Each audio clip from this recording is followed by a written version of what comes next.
Olá, pessoal. Eu sou a professora Amanda Menezes Rabelo, aluna da turma 06 do Mestrado Profissional em Educação Física, do PROEF, do Polo da UESB.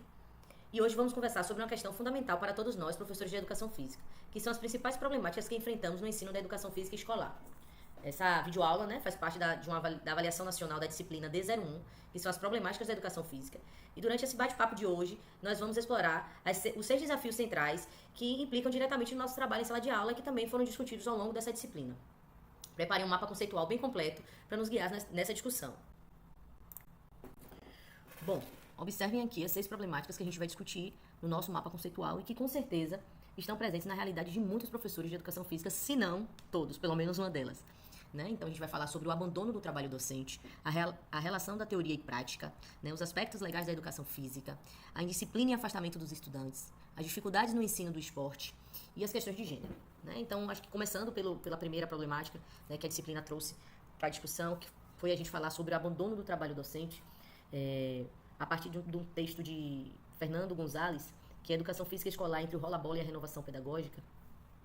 No nosso mapa conceitual eu trago o que eu identifico como causa dessa problemática, a consequência dessa problemática e também aponto algumas possíveis soluções que, de acordo com a minha experiência e também com a minha leitura, e com o desdobramento dessa disciplina, com a discussão com os colegas, eu aponto como possíveis soluções.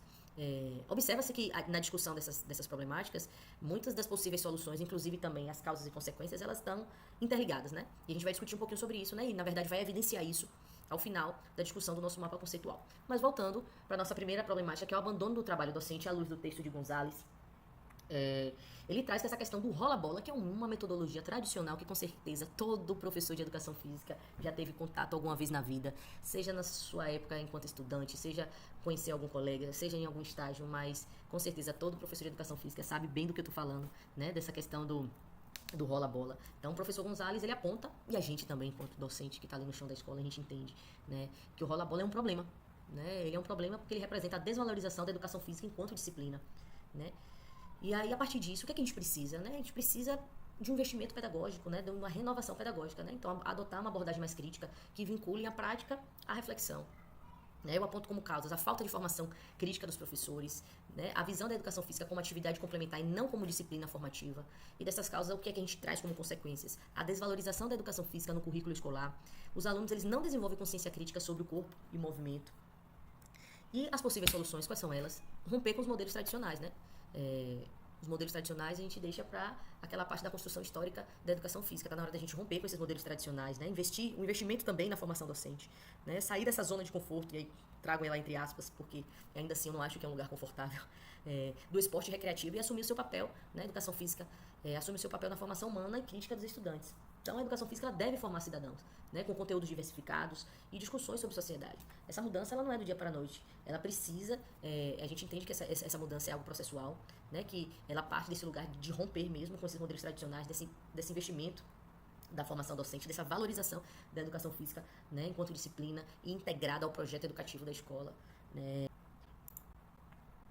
Então é isso, assim, a solução, ela existe, ela está ali, ela está posta, mas a gente precisa dar esse primeiro passo, não é fácil. A gente precisa entender e adotar metodologias, mais inovadoras, metodologias ativas, que tragam o aluno também para o centro dessa formação, ele entenda que ele é um sujeito ativo nessa sua formação. E a partir dessas metodologias ativas que engajem mais os alunos e façam com que eles entendam a importância da educação física enquanto conteúdo, enquanto disciplina, para a sua formação cidadã. Bom, então, dando continuidade, a gente vai falar agora sobre a segunda problemática apontada que a gente discutiu nessa disciplina, que também aparece muito, ouso também a dizer que talvez uma das que mais aparece na nossa realidade enquanto professor de educação física, que é a dualidade da teoria e prática, essa relação da teoria e prática. Nessa disciplina a gente discutiu essa dualidade à luz de um texto muito legal, muito bacana, que é o texto Relação entre Ensinar a Fazer e Ensinar sobre o Fazer na Educação Física Escolar, de Soraya Darido, um texto com a linguagem fácil, de fácil entendimento, que dialoga muito com a nossa realidade enquanto professor na escola, que traz exemplos. Então, essa diferença entre o ensinar a fazer e o ensinar sobre o fazer. O que seria o ensinar a fazer? Então, o ensinar a fazer é simplesmente desenvolver aquelas habilidades motoras e técnicas esportivas, ensinar o movimento ao aluno. E o ensinar sobre o fazer, compreender os significados culturais, históricos e sociais das práticas corporais, entender que o movimento ele não está ali solto, que o movimento ele tem um contexto ali que perpassa sobre a sua execução, e a execução, na verdade, do aluno que está ali executando e fazendo aquele movimento. Então, Darido, ela nos alerta que quando a gente foca apenas nos gestos técnicos, sem a contextualização, os alunos eles não conseguem compreender o verdadeiro significado dessas atividades, né? Então, eles acabam sendo meros reprodutores de movimento. Eu aponto no nosso mapa conceitual, né, enquanto causa dessa relação da teoria e prática, que são as aulas focadas apenas na execução prática. A gente vem de uma realidade, né, histórica de entendimento da educação física apenas como aula prática. Né? É muito comum que a gente entre na sala de aula e o aluno pergunte: hoje vai ser na quadra? Hoje vai aula na quadra? Porque isso daí é um contexto enraizado histórico. Então a gente precisa, isso eu aponto como causa, isso é algo que é presente na realidade da maioria dos nós professores, e a gente precisa superar isso, tá? Outra coisa é a limitação docente, outra coisa que eu aponto como causa é a limitação docente que garanta a praxis pedagógica. O que seria a praxis pedagógica? A praxis seria justamente esse entendimento, né, essa junção, né, da prática com a teoria. É uma prática reflexiva e transformadora na educação, né? A conexão entre o ensinar prático e o ensinar teórico, né? Entre a teoria é um processo contínuo de reflexão, né, de inovação, né, que visa, acho que, aprimorar a educação e a formação crítica desses alunos. Eu entendo que nós, enquanto docentes, ainda muitos estamos limitados, né, a colocar a praxis enquanto nossa principal ferramenta de ensino. Né? Obviamente que essas causas elas vão ter consequências, e é o que eu aponto aqui no nosso mapa conceitual, que é a visão reducionista da educação física. Então a educação física ela cai nesse lugar de disciplina menos importante, né? Os alunos eles reproduzem os movimentos sem compreensão crítica, é um movimento pelo movimento e somente isso. E a disciplina ela perde esse potencial educativo, né? Aponto como possíveis soluções: superar a dicotomia entre teoria e prática, qualificação da formação docente e prática pedagógica voltada para a praxis. Fácil? Não é. Mas se a gente primeiro não identifica essas causas e essas consequências e não começa a pensar nas possíveis soluções e não dá um passo para poder avançar nesse caminho realmente de superar essas limitações, a gente permanece nesse lugar tradicional, nesse lugar de mero reprodutor, né, de acreditar que a educação física é uma disciplina essencialmente prática e o aluno é um mero reprodutor de movimento. Bom, chegamos à terceira problemática, né, discutida, que são os aspectos legais da educação física. Né? A educação física ela é uma disciplina obrigatória na educação básica, né? Ela tem uma base legal que fundamenta isso na Lei das Diretrizes e Bases, que é a Lei 9.394, de 1996, no artigo 26, que define a educação física como componente curricular obrigatório. Né? Mais recente, agora em 2018, tem a implementação da BNCC, né, que inclui a educação física como área de conhecimento com competências específicas. Apesar de todos esses aspectos legais que tem na educação física, a gente ainda encontra desafios para essa implementação. Muitas escolas elas não cumprem as determinações da LDB nem da BNCC, né, por puro desconhecimento. Tem professor, por exemplo, e aí não é muito de se assustar, mas tem professor que não sabe da existência da BNCC, né, e não consegue acessar esse conteúdo da BNCC para subsidiar o seu trabalho docente. Né? Então, trago um adendo aí, dentro dessa obrigatoriedade, a gente tem algumas questões específicas de dispensa da educação física, né, que podem variar de estado para estado, né, mas as dispensas é principalmente dos alunos noturnos e alunos com dispensa médica. Né, e isso daí é um grande problema porque abre brecha, né, para dispensas, de certa forma, arbitrárias. Né? Então, isso é uma fragilidade, né, que existe na nossa disciplina, né, e que precisa ser discutida. Né? Eu trago como causas, inclusive, isso, que é essa permissividade excessiva nas dispensas dos alunos das aulas de educação física. Né? Ela ocorre de maneira arbitrária. Quando eu digo arbitrária, muitas vezes sem apresentar um atestado médico que justifique aquela dispensa, ou ocorre uma dispensa total do aluno, quando, na verdade, às vezes a limitação dele seja mais para uma questão de uma aula, de determinada aula prática, mas que o professor pode ali estar adotando uma metodologia mais inclusiva ou adaptar a aula para que ele participe. E o que nada impede que ele participe das aulas teóricas, né? As dispensas para os alunos em cursos noturnos, ela acontece já em maior medida, mas também depende ainda de uma legislação estadual. Né? Outra problemática que eu identifico é a redução da carga horária, né? E aí acontece essa redução da carga horária para quê? Para priorizar outras disciplinas, né? Enquanto consequência eu trago a marginalização da disciplina, que ela é vista como menos importante, né? Então, a educação física, ela vai para um patamar na pirâmide, ela vai lá, fica lá embaixo, enquanto outras disciplinas como a matemática, o português, né, elas são entendidas como mais importantes. Né? Isso, obviamente, causa prejuízo aos estudantes, né? Então, aqueles estudantes que eles estão dispensados, eles não acessam às aulas de educação física, né? Eles ficam sem acesso ao conteúdo, né, da cultura corporal. A fragilização do status curricular da educação física. Então, a educação física fica naquele lugar muito frágil de, apesar de ser obrigatória, não ter a devida importância como as outras disciplinas, né? Outra coisa que eu aponto, né? E aí, o que eu aponto como possível solução é a atualização e critérios bem definidos das normas sobre dispensas. Eu acho que é importante a gente entender, né, quando essa dispensa ela é necessária, né? pensar em atividades que incluam esses alunos que tenham alguma limitação, né, para que eles estejam incluídos em dada medida, em certa medida, nas aulas de educação física de alguma forma, para que o prejuízo, né, do acesso aos conteúdos da disciplina não seja tão grande. A garantia da educação física como direito educacional, isso é muito importante, porque apesar da gente ter uma lei que garanta isso, a gente ainda enfrenta esse desafio da implementação dessa lei, porque não existe uma fiscalização, né, que garantam que o ensino da educação física seja cumprido dentro da carga horária, né, colocada como obrigatória, enfim. A gente enfrenta alguns problemas em relação a isso. E outra possível solução é a capacitação sobre as bases legais e didáticas. E aí eu digo, isso é uma capacitação não só para professores de educação física, mas sobretudo para coordenadores, para gestões, sejam elas, né, gestões, a gestão da escola, seja ela a gestão municipal, né, seja ela a gestão estadual. Bom, chegamos no quarto ponto a ser discutido, né, dessas problemáticas da educação física, que é a indisciplina e o afastamento dos estudantes. A gente vai discutir esse texto, na verdade a gente discutiu esse texto na disciplina à luz de um texto de Darido, de Fernando Gonzalez e de Guiz Ginciene, que é o afastamento e a indisciplina dos alunos nas aulas de educação física escolar. Né?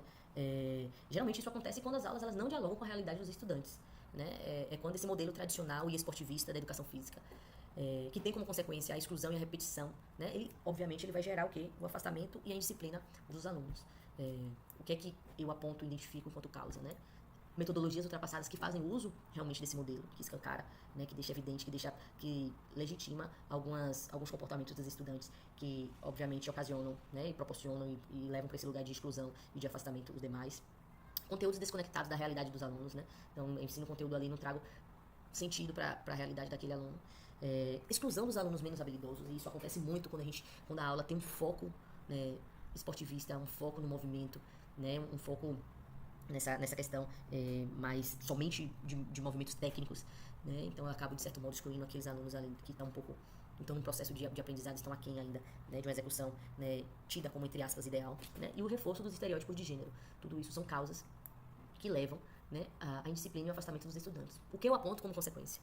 Então, se a aula ela me coloca em um lugar de me sentir como sujeito não participante dela, né, não me sentir capaz, isso vai me gerar desinteresse, vai me gerar desatenção, insatisfação, não só naquele ano, né, tipo, às vezes isso perpassa pela vida escolar do estudante toda, então ele acaba se afastando da disciplina, ele acaba não entendendo a importância da disciplina por alguma experiência negativa que ele teve em determinado momento da sua vida escolar, né? Obviamente que isso também leva para um lugar do prejuízo, né, no processo de ensino-aprendizagem do aluno, porque se ele se afasta, ele fica com esse processo de ensino e aprendizagem fragilizado, né? E a desvalorização da disciplina, né? O afastamento dos estudantes, a não participação dos estudantes nas aulas, né, fazem com que a disciplina ela comece a ocupar esse lugar de desvalorização, né, de uma disciplina menos importante. Eu não vou participar dessa aula porque eu não tenho capacidade, né, técnica para atender o que é pedido, então eu fico nesse lugar realmente de distanciamento. Então a aula de educação física ela é pouco importante para mim, né, eu não consigo atender aquele pré-requisito, aquele quesito, e a disciplina ela vai realmente para esse lugar de pouca importância, né. Aponto como solução, né, adotar regras e espaços para todos os corpos e habilidades. A gente precisa, na verdade, valorizar as diferenças, né, pensar em metodologias inclusivas, o diálogo com alunos e para uma gestão, né, o diálogo com alunos e gestão democrática das aulas. Eu acho que esse processo de construção democrática, né, de escutar o aluno e colocar ele enquanto sujeito ativo no seu processo de ensino-aprendizado é muito importante, pode ser uma virada de chave muito significativa dentro do ensino da educação física. Né, obviamente trazendo isso dentro do que a disciplina pretende, né, com o seu conteúdo, mas deixando os alunos ali também como sujeitos participantes e ativos nesse processo de ensino-aprendizado, né, tendo espaço para essa negociação de conteúdos. Não é somente o que eu acho, o que eu me sinto bem em ensinar, mas também o que é que o aluno gostaria de aprender dentro dos conteúdos, obviamente, da educação física, né. E aí volto para esse lugar de ser um sujeito ativo e participativo, né, trazendo metodologias, né, ativas e inclusivas, com propostas pedagógicas que façam sentido, tenham sentido e significado para a formação do aluno, né. E a última é essa parte da renovação metodológica. Realmente eu acho que é importante a gente pensar em metodologias inclusivas, né, que minimizem as questões de bullying, as questões de estereótipo, as questões, todas as outras questões que às vezes ficam, tem um lugar, a depender do modelo o modelo metodológico utilizado, elas acabam indo para um lugar de evidência, né. Então acho que quanto menos a gente reforçar, né, essas questões de estereótipo, de gênero, né. A quinta problemática, né, que a gente discute são as dificuldades no ensino do esporte. Não diferente das outras, é uma problemática que também ela está presente no nosso dia a dia enquanto professor de educação física, que está ali no chão da escola, né, no ensino da educação física, na educação básica, né, e a gente discute essa dificuldade com base no texto de Barroso, de André Luiz Barroso, que são as inquietações no tratamento do esporte na educação física escolar. Né? Então, esse texto ele acaba denunciando uma perpetuação acrítica, né, do esporte competitivo na escola, né, propondo seu resgate enquanto ferramenta educativa, mediante algumas abordagens pluralizadas e reflexivas que superem o modelo tecnicista que acaba sendo ainda hegemônico. Né? É uma abordagem, essas abordagens, né, exclusivamente tecnicistas a depender, né, acaba sendo uma abordagem reducionista do esporte na educação física, né? Ela acaba privilegiando o rendimento técnico em detrimento à formação mesmo, à dimensão educativa do esporte. Então é aquela questão da, e aí eu aponto como causas, né, a esportivização excessiva, a visão reducionista do esporte, né, e a formação docente deficiente, né? Essa visão reducionista, acho que é colocar o esporte como um conteúdo isolado, descontextualizado, né? Aquele esporte ele está solto ali, né? Eu não consigo entender o significado ou como o aluno dialoga com aquele esporte dentro da sua realidade, né? E aí eu acabo propondo, usando metodologias, indo para um lugar que esse esporte está deslocado da realidade do aluno, né? É um conteúdo isolado mesmo. Essa formação docente deficiente é o que a gente acaba vendo, infelizmente, na realidade, que quando existe um foco em técnicas esportivas, né? Então, no movimento técnico ali, na reprodução do movimento técnico, em detrimento da reflexão crítica do aluno. Trago como consequência, né, obviamente, que o foco nessa esportivização excessiva no ensino desse esporte, né, desse modelo técnico competitivo, ele tem algumas consequências, e aí a exclusão e a evasão dos alunos, porque o aluno que não consegue identificar significado, que não consegue se sentir pertencente diante daquele modelo de ensino, ele vai acabar desistindo das aulas de educação física, né, desistindo de participar, se recusando a participar. E observe que essa problemática ela tem muita ligação com a outra problemática que a gente acabou de discutir, que é a indisciplina e afastamento dos estudantes, né? Então, a gente acaba perdendo, né, esses alunos para um modelo que acaba valorizando somente os alunos mais habilidosos, né? Os alunos que talvez já tenham um desenvolvimento, né, motor, uma experiência, né, com um determinado esporte, que lhes coloque nesse lugar de, entre várias aspas, mais habilidosos, né, mais preparados para tal. Outra consequência é o empobrecimento pedagógico, né, que acaba negligenciando ou deixando de lado outras manifestações culturais, né, outras formas, outros conteúdos da cultura corporal de movimento, né, a reprodução de valores questionáveis, que é a competição exacerbada, o elitismo esportivo, né, a valorização, né, dos alunos mais habilidosos, de determinadas habilidades, né, o esporte ele acaba perdendo o seu valor social, o seu valor, deixando de lado, na verdade, a sua importância social e cultural para se pensar somente nessa questão da competição, né, nessa questão do rendimento. Então, é outro ponto, né, que é importante a gente pensar enquanto consequência. E as possíveis soluções, eu acho que é justamente isso, assim, ter uma abordagem mais crítica, né, na qual a gente consiga problematizar o esporte como um fenômeno sociocultural, né, ele não é algo ali que está desconectado, o esporte, o ensino de qualquer modalidade esportiva que seja, ela tem uma história, né, ela dialoga com a cultura daquele lugar, dialoga com a cultura daquela cidade, daquele estado, daquele país, daquela comunidade. Então é importante a gente trazer esse sentido e trazer um pouco dessa história, né, para os nossos alunos.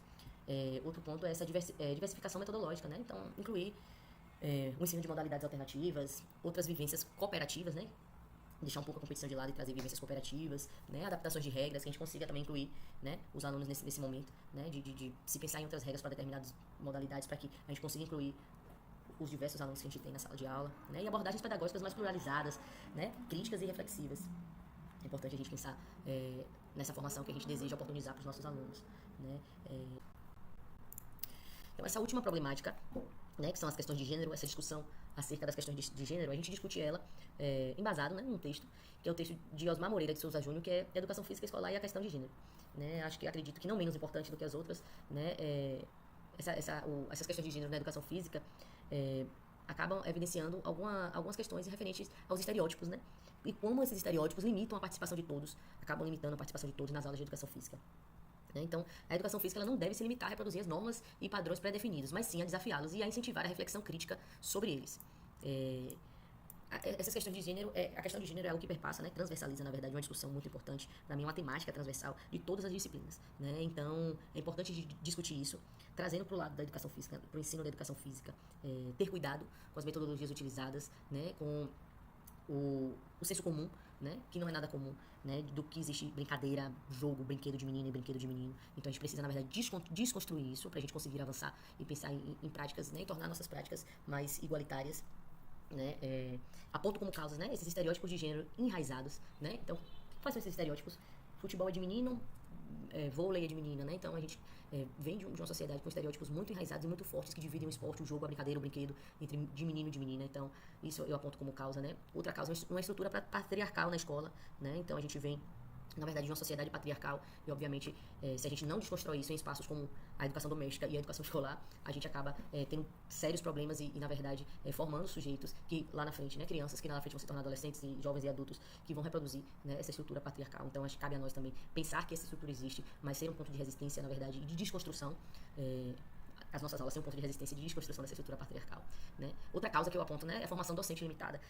Muitos professores ainda têm dificuldade de lidar com essas questões, então existe uma limitação docente aí, né, que é identificada enquanto causa, né, para trabalhar essas questões de gênero. E o bullying e a exclusão, né, que não é de hoje, que existe, mas que ainda existe, infelizmente, e que a gente precisa se discutir sobre, né? Consequência, o reforço das desigualdades, né, a manutenção de hierarquias de gênero, a violência simbólica e o desinteresse pela educação física, né? Outra problemática que dialoga muito com aquela questão do afastamento e da indisciplina dos alunos, né? Se eu identifico e se eu reforço que existe esporte de menino, esporte de menina, brincadeira de menino, brincadeira de menina, brinquedo de menino e brinquedo de menina, eu tô reforçando todas essas consequências aqui, né, que eu trago, né?